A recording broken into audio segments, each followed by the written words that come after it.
I've always believed in the power of fate. One summer evening, we were sitting at a cozy party in one of the small parks in our town. She stood nearby, laughing with her friends. There was a carefree joy in her laughter that drew attention. She was light like the summer breeze. I couldn't help but watch her, and in that moment, I felt that she had to be a part of my life. "You look like someone who's afraid of nothing," she said when I approached her and smiled. Those words stayed with me for a long time. I was a little surprised, but at the same time, I was captivated by her confidence. At that time, I didn't know that her carefree attitude might only be a mask hiding deep, invisible pains. We quickly became a couple. For the first few months, everything seemed perfect. She was one of those people who change your world, make it brighter, more alive. Her energy was so strong, it seemed she could overcome any hardship. I believed that the world would revolve around us, that our paths would always stay intertwined. But over time, something changed. At first, it was small changes in her behavior. She became less available, started ignoring her phone, her questions grew colder, and her answers shorter.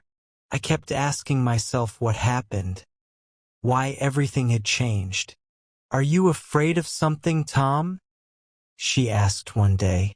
I didn't answer because I didn't know what was happening. I just felt that the distance between us was becoming more and more evident. Time passed, but my suspicions grew. At first, I tried to be patient, calm. But inside me, there was always this need to understand what was going on.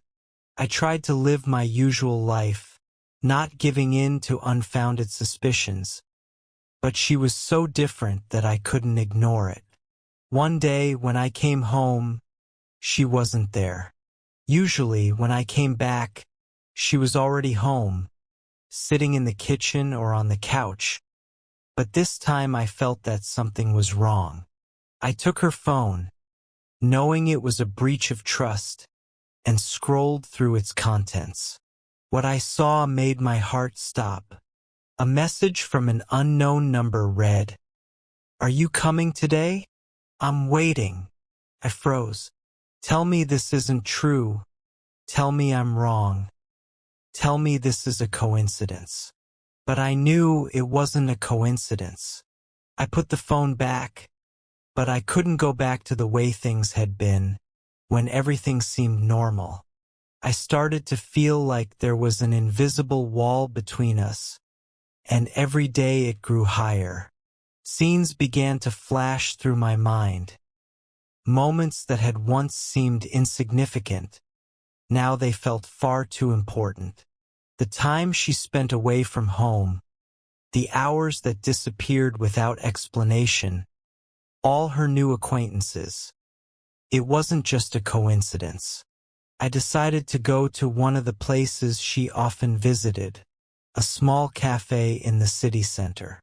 This place had become her refuge, a place where she spent time alone when she didn't want to be home. And when I entered the cafe, my eyes immediately found him, Jack. He was sitting at a table near her spot, and her gaze was fixed on him. I couldn't tell if it was just a friendly meeting, or if there was more between them than a casual conversation. Only when I saw her lightly touch his hand did I realize that something serious was happening. She didn't see me, but I saw everything. How hard it was to return home and pretend nothing had happened when my heart was broken. That evening, when she came home, I couldn't stay silent anymore. I couldn't keep playing the game where we both pretended everything was fine. I confronted her. "Emily, who's Jack?" I couldn't hide what I had seen any longer. She asked with some surprise, "Why are you asking me this?" And, Feeling the pain, I simply asked, "It's nothing serious, right?" She didn't answer immediately. Only after a few minutes, lighting a cigarette and looking at me, did she quietly say, "It's not what you think, Tom." I wanted to scream. I wanted to throw her out of the house. But I stayed silent, watching her try to explain that nothing serious had happened. She said she just needed support. Maybe that was true, but something deep in her eyes made me understand that it was all just a cover. My soul felt empty when she tried to apologize again.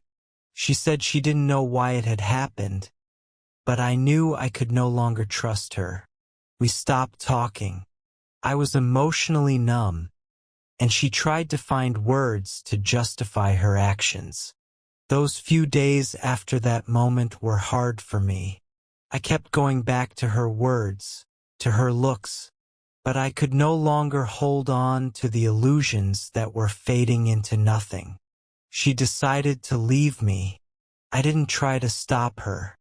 Every word she said about forgiveness and new beginnings only added more distance between us. She wasn't the same woman I had once loved. Emily tried to regain my trust, but it was hopeless. Her words no longer meant anything to me. I started feeling like I didn't even want to listen to her anymore. What once seemed important had lost its meaning. Her explanations were nothing but empty promises. Every time Emily tried to talk, I felt my heart closing. She repeated the same phrases about repentance and change. Her words no longer meant anything to me. They were empty, like winds that passed without leaving a trace. I looked at her, and her face seemed foreign to me. Sometimes, when she looked at me, I saw a shadow of who she once was, but it was so far away that I could no longer reach that image. All that remained was cold and loneliness. She was no longer the person I once loved. "Do you really think this can be fixed?" I asked, almost whispering, feeling the pain in every word. She began again to talk about how everything would be different, but I no longer listened. In my head, one thought kept turning. I could no longer be with her. I couldn't allow myself to keep experiencing those moments. And even though her words seemed sincere, I already felt that what had once been real between us no longer existed. Betrayal, even in the small things I hadn't noticed at first, had now become an invisible wall for me. Nights became my only time to reflect. All day, I wandered the city, occupied with things to avoid going home. But every time darkness fell, I couldn't stop myself from thinking about her. Those nights were a true test for me. I lay on the bed, staring at the ceiling, remembering every moment we had shared. Every laugh, every glance, every touch. Now all of that had turned into a memory of something that no longer existed. Every time I closed my eyes, I heard her voice, but it was no longer warm, no longer familiar. She had disappeared into her promises and attempts to fix what couldn't be undone. I began to notice how deeply she had changed. What once felt familiar in our relationship now seemed foreign to me. Her habits, her rhythm of life, even the way she held her cup of coffee, felt different. How could this be?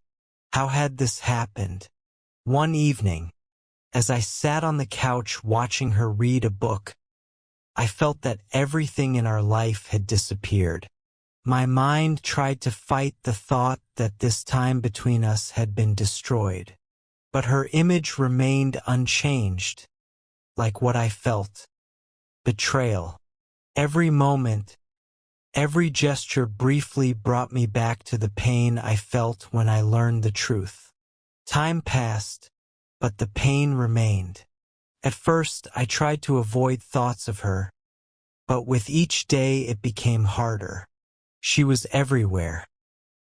In every corner of our apartment, in every conversation, in every familiar place. I even began to realize that part of the reason I couldn't rid myself of the pain was because I was still waiting for her to change. I was waiting for her to come back to me, to be the way she once was. We tried to live together like a regular couple. We talked about trivial things, about the future, but I no longer saw the fire in her eyes that had once been there. I couldn't forget what had happened. No matter how hard she tried to forgive herself, I couldn't do the same. I saw her struggle, but my soul struggled too. It was a battle to leave it all behind, even if it meant forgetting what we once had. One day, when I saw her again looking at her phone, I realized that I no longer wanted to be part of this game. I packed my things and left. No announcements, no farewell words. I decided I would live without her, because I couldn't keep feeling so vulnerable. Now, as I rested from the storm, I tried to find myself. Recovery from betrayal was not just a process of forgetting. It was a prolonged battle with my own feelings, fears, and pain. I began to return to my life, but now it was a different life. I began to travel, meet new people, do things I once thought impossible. I sought new emotions, new moments of joy. I felt there was still a chance, even after everything seemed lost. And although memories of Emily sometimes appeared in my head, I understood that those memories no longer controlled my life. I was returning to myself, to the person I was before she entered my life. Months passed after our breakup, and I tried to implement new ideas and changes in my life. She didn't write to me, and although I had stopped hoping for her return, one day I received a message from her. Maybe we could talk? I didn't reply. I understood that this was no longer a meeting that held any significance. Our paths no longer crossed, and that was the right thing. It was her attempt to make peace with herself, and I had already found peace in my life. So, I no longer sought answers in the past. From time to time, I remembered those moments when we were happy together. They felt so distant, as if they had happened in another life. I tried to recall her laughter, the one I loved so much when we first met, but all of it had now become something foreign. She was no longer the woman who sat beside me on the couch reading a book or walked along the beach with me. I began to wonder what had caused this change. Was I simply someone who failed to understand her emotions? Or maybe I just wasn't ready to see the cracks that had appeared between us long before her betrayal. Perhaps I wasn't ready to accept that we had become strangers, and that was a hard lesson for me. Those who love often close their eyes to the truth. I was one of them. One evening, I decided to visit the old cafe where we first kissed. After I walked in, I heard a quiet smile in the corner of my soul. All those memories came back, and with them came even greater pain. Perhaps I couldn't fully rid myself of the feeling that, despite the betrayal, a part of me still loved her. But I felt that I no longer wanted to let the pain control my life. I was no longer the Tom who unconditionally believed in love. I had become someone else, and that was an important step toward turning a new page. My life after breaking up with Emily was completely different. I emerged from the period when all my thoughts were focused solely on her. Instead of asking why she had done it, I began looking for new answers to my own questions. I spent more time on myself. At first, it was hard because I wasn't used to being alone. I started painting. When we were together, I hardly had time for creativity. But now, without her laughter in the room, I tried to squeeze emotions out of myself through the paints. At first, it was painful, but over time I noticed that even pain could be useful. And it was at that moment, when I began to feel more collected, that I realized that this pain had helped me grow.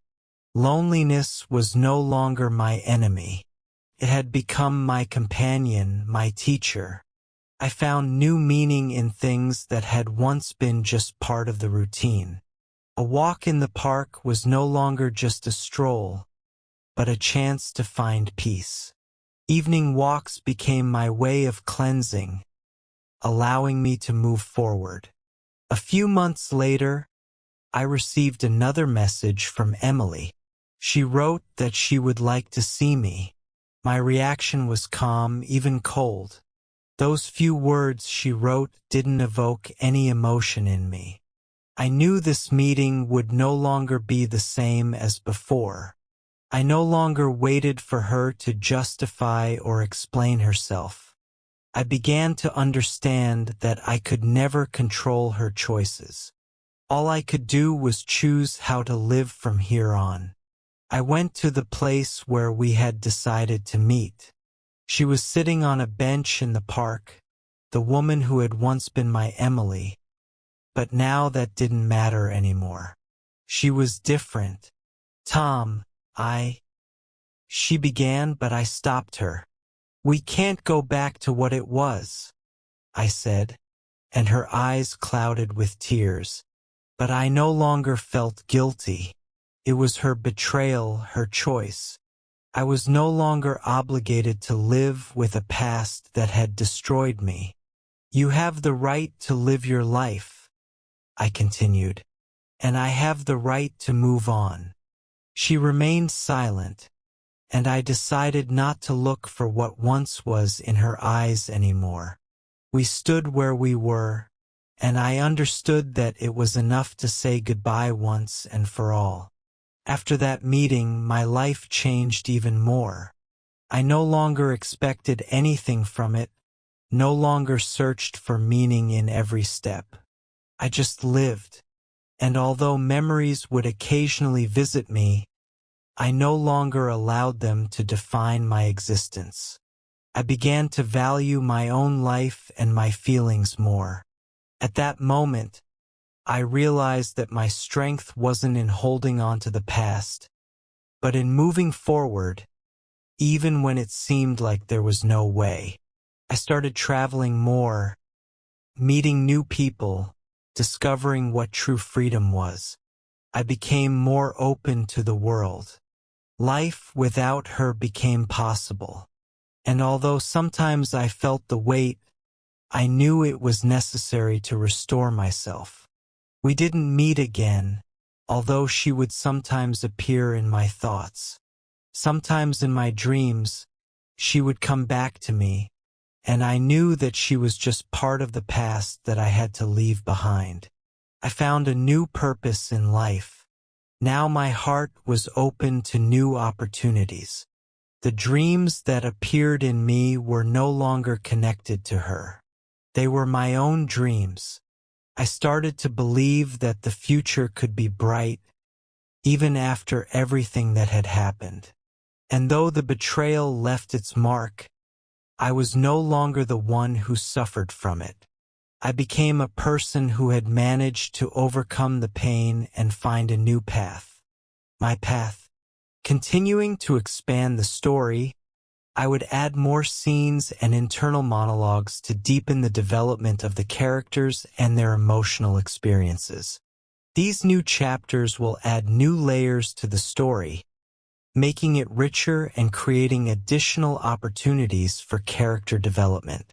My day began early with a morning run in the park, where I would often meet her gaze, her standing there with a cup of coffee, waiting for me to approach. Now these moments had become part of my memories, memories I forced myself to forget.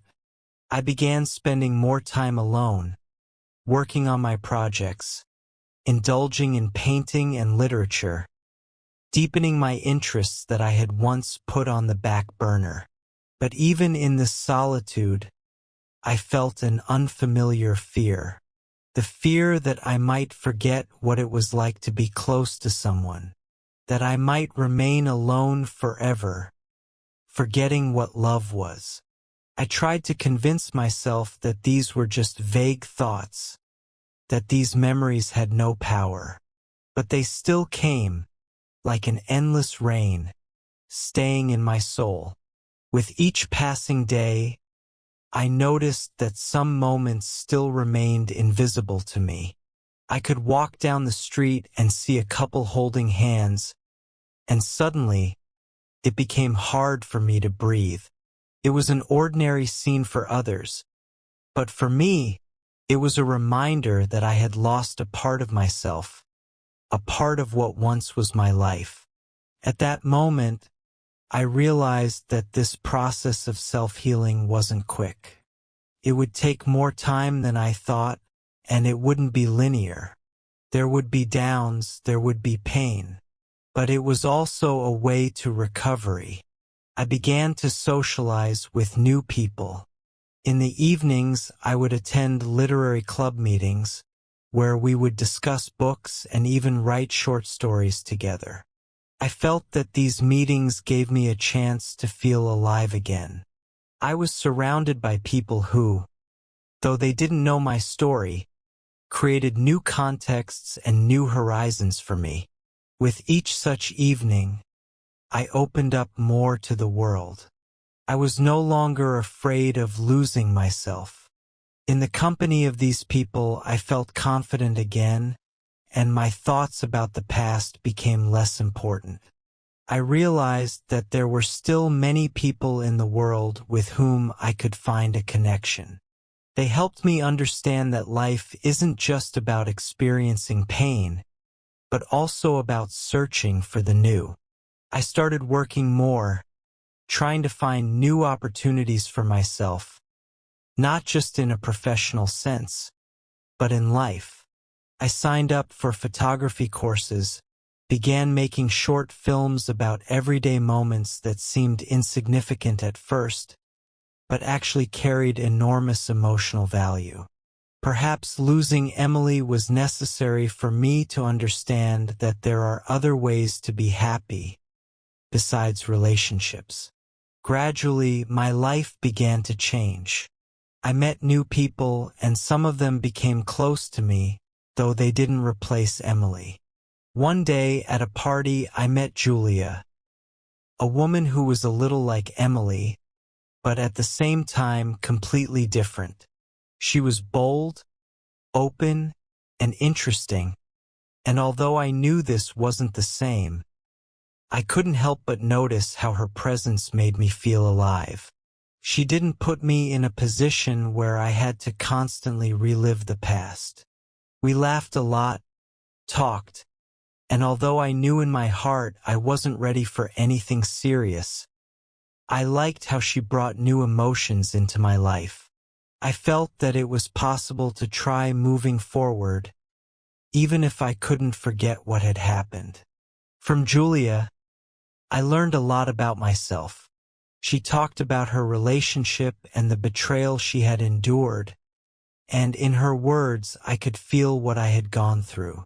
We no longer tried to hold onto the past. We just lived in the present. A year after the breakup, I no longer felt that pain that once seemed endless. Now, I looked at that period as part of my life's journey, a part that helped me grow and understand myself. I no longer shut myself in my thoughts but sought opportunities for growth. I returned to creativity, but with a new idea. I started writing a book about loss, betrayal, and recovery. This story became my way of documenting everything I had gone through and making it part of my new life. To my new friends, I explained that what mattered wasn't how much we loved or how hard we suffered from loss, but what we do with that pain and how we allow ourselves to live on. And although I still occasionally thought of Emily, I no longer allowed her to be my only memory of love. My life became my own creation, and I no longer needed validation from the outside. A few months after meeting with Emily, I unexpectedly received a call from her mother. She asked me to come to a family dinner, which surprised me. Her voice sounded sincere, but I couldn't help but think whether this was Emily's attempt to reappear in my life somehow. Despite my doubts, I agreed. This meeting became a reminder of the past, but it also gave me the chance to see how far I had come. I decided to sign up for cooking courses. It was a spontaneous idea, but it gave me a new passion. I was fascinated by the process of creating something beautiful and tasty. It became another part of my recovery, something practical that I could create with my own hands. One day, while heading home, I accidentally ran into Julia on the street. She looked happy and carefree, and it made me think about our previous conversations. We decided to have coffee together, and this meeting marked the beginning of a new, though non-romantic, friendship. After a few meetings with Julia, our friendship deepened. She was very open and always knew how to find words that put everything in perspective.